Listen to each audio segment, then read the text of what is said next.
The Israeli military says its forces have entered Gaza's Shifa hospital and will carry out a precise and targeted operation against Hamas.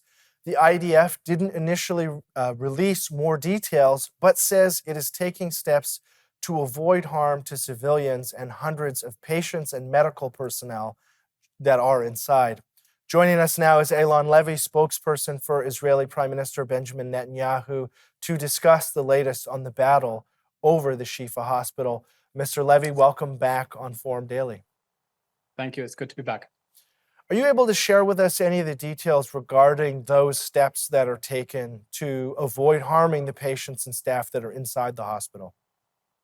Of course, this is Israel's war against Hamas in response to the October 7th massacre, not the Palestinian people, not the people of Gaza. And we've really been setting the gold standard for counterterrorism in urban areas to minimize any incidental threat to civilians.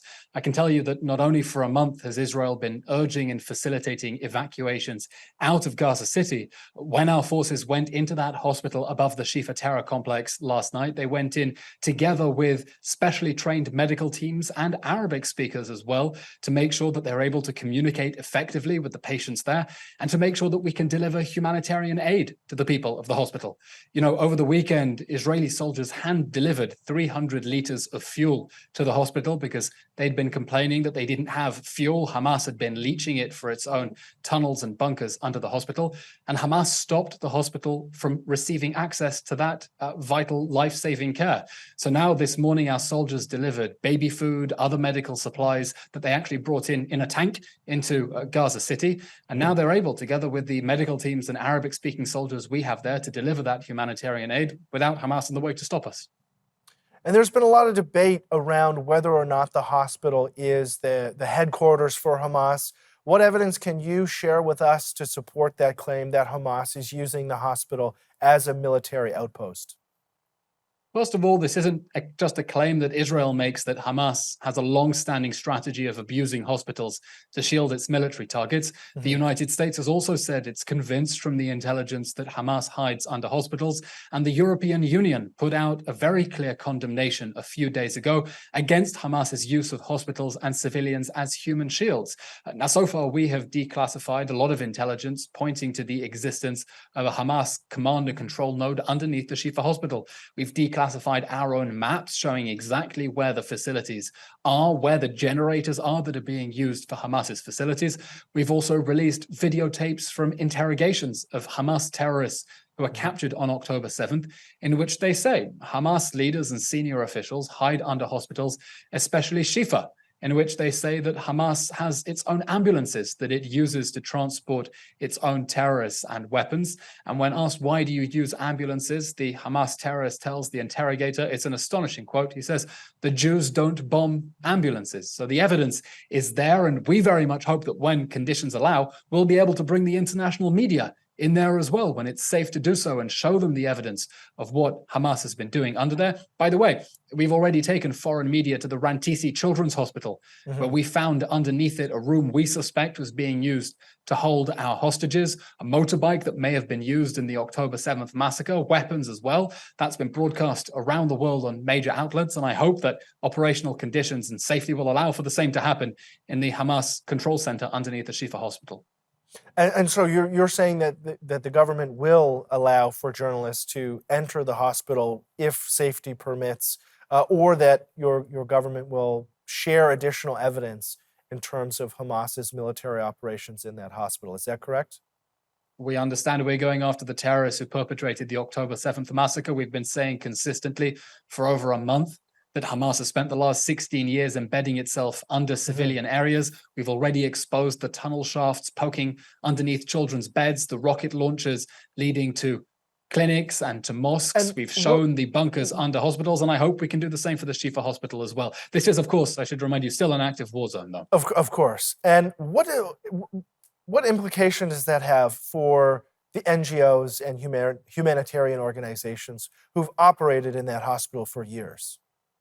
Well, I think the world needs to demand accountability from the UN agencies and international officials who knew and said nothing.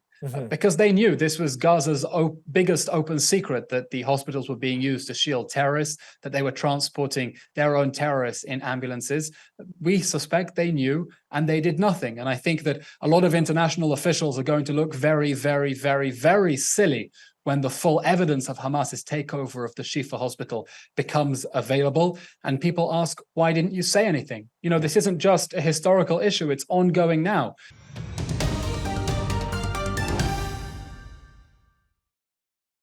Mr. Levy, we know that late last night an announcement was made that fuel will now be allowed to go into Gaza. What has led the Israeli government to change its position on this? Israel has allowed, as of today, trucks delivering humanitarian aid to be refueled at the Rafah border crossing. It's important for us that aid reach the people, the civilians of the Gaza Strip who need that aid. That is part of our obligation to facilitate life-saving humanitarian aid to civilians on one condition, that it not be allowed to reach Hamas. Hamas must not exploit the international community's goodwill in order to fuel its war machine, and we'll continue doing everything that we can to make sure the aid reaches the uninvolved, non-combatant civilians in Gaza and doesn't reach Hamas. So we're talking about humanitarian aid trucks that are being refueled at the border. I'd like to shift gears here a little bit to the news that we reported on, among many others, from yesterday. Canadian Vivian Silver, whose remains were just identified as a victim of October 7th. Why did it take so long to identify her remains? And I know you may not be able to speak to her specific case, but generally, why has it taken so long to identify those who perished? This is a truly heartbreaking story. Vivian Silver was an incredible woman, a veteran peace activist who dedicated her life to peace, to trying to help the people of Gaza. She volunteered to drive people from the Erez border crossing to hospitals inside Israel for medical care, and she was brutally massacred on October 7th. I can't speak specifically to Mrs. Silver's case. We'll have to respect the privacy of the family. But it's important to understand what happened on October 7th. Hamas incinerated people alive. Hamas turned them into the sort of human ash that the world hasn't seen since Auschwitz. We've had children who can only be identified by their teeth. We've had people who were so brutally incinerated, elderly people, that they could only be identified by their dental implants. Nothing biological survived of them. The situation is so extreme that the Israeli Defense Forces have had to bring in archaeologists, forensic archaeologists who are used to digging through the rubble of Jerusalem from 2,000 years ago, so they can use their archaeological techniques to sift through the ashes on the floor of the burned houses in Be'eri and try to identify human remains, sieving them just as you would sieve through sand at an archaeological site. That was how brutally Hamas massacred people and mutilated and destroyed their bodies on October 7th. And if I could add, I think if there's one thing perhaps the world doesn't understand about what is happening in Israel now as the news cycle moves on and we get new images from Gaza, for all of us here in Israel, the date is still October 7th. While we're still identifying victims' bodies, while we have 240 hostages inside the Gaza Strip, including children, including babies, time has stood still. The date for us is still October 7th. And do you have any indication on how many people have yet to be identified in this process?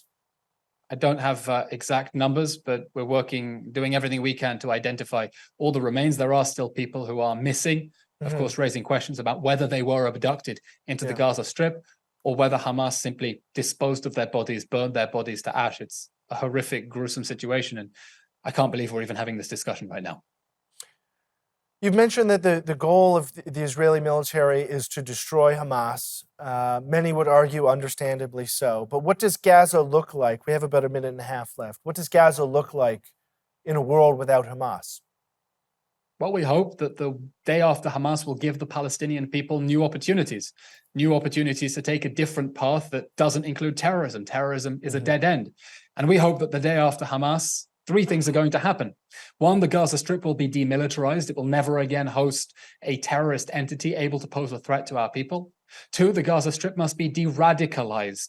Just as Germany and Japan were de-radicalized after the Second World War, now they're prosperous, powerful democracies and US allies, the Gaza Strip must be de-radicalized as well. We can't have another generation of Palestinian children growing up on a diet of hatred and indoctrination, this ideology of from the river to the sea that leaves no space for a sovereign state of Israel. It must go. And the third thing, of course, the Gaza Strip will have to be rebuilt. And it will have to be rebuilt in a way that ensures the concrete goes to people's homes and doesn't get diverted into tunnels as it did after the 2014 war. We hope that the day after Hamas, the whole world is going to learn lessons to make sure that nothing like what happened in the Gaza Strip will ever return again. Will bring security for the people of Israel and new opportunities for the people of the Gaza Strip. Mr. Levy, thank you very much for joining us on Forum Daily. Thank you We very really much. appreciate it.